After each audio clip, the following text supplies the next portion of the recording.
So in this video I'm going to talk you through the use of speed limiter and cruise control in the majority of the cars in the Peugeot and Citroen range. If they feature this secondary stem here behind the steering wheel, then the operation is largely the same, although the display that you see upon using it may vary slightly.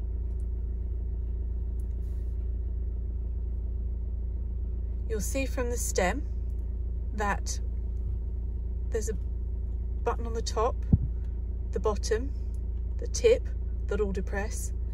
There's a wheel section here which moves to select the function that we're looking for, and to the rear of the control are two finger indents at the top and the bottom, and also another place that you can control that wheel from, which we'll go through the functions of those buttons in a moment.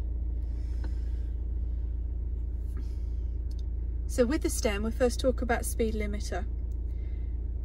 By moving the white line to the top here, I've selected speed limiter.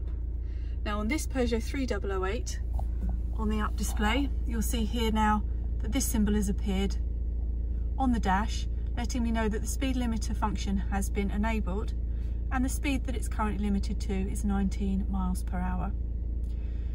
Interestingly though, that's not turned on. In order to turn on the speed limiter, I need to go back to this control and push the button here on the end.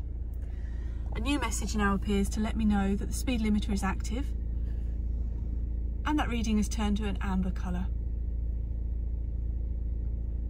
If I want to change the speed that my vehicle is limited to, returning to this control, but now using the controls on the back, my top finger will take the speed up, my bottom finger will take it down again. In this case, I'm going to choose to limit the speed to 30 miles an hour. This means now that if I absent-mindedly accelerate, just gently, the car will not move above the 30 miles an hour, and that reading will flash at me to let me know that I'm pushing the accelerator down harder than a speed of 30 miles per hour. If there's a safety situation and I accelerate hard, then that will override the speed limiter.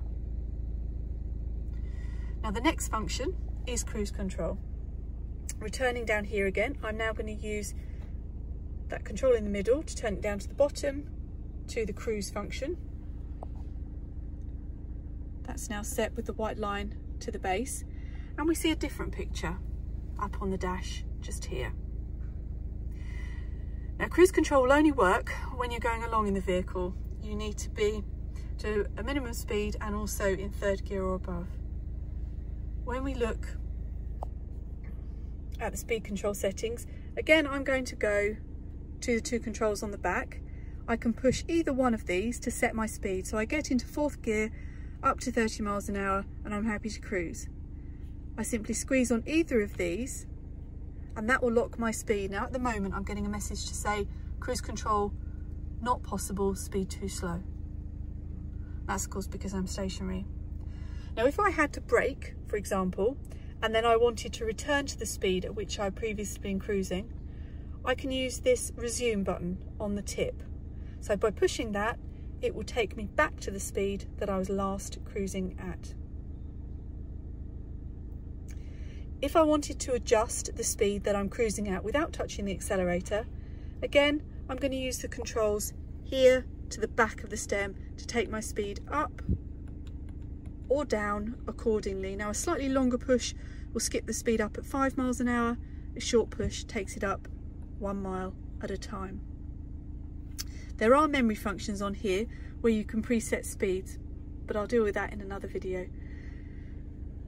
So just to recap, everything that you see here, this is the speed, this is the cruise control sign, disappears altogether when I turn it off, that's the middle position, and then when I turn that switch to the top again, that's the speed limiter sign.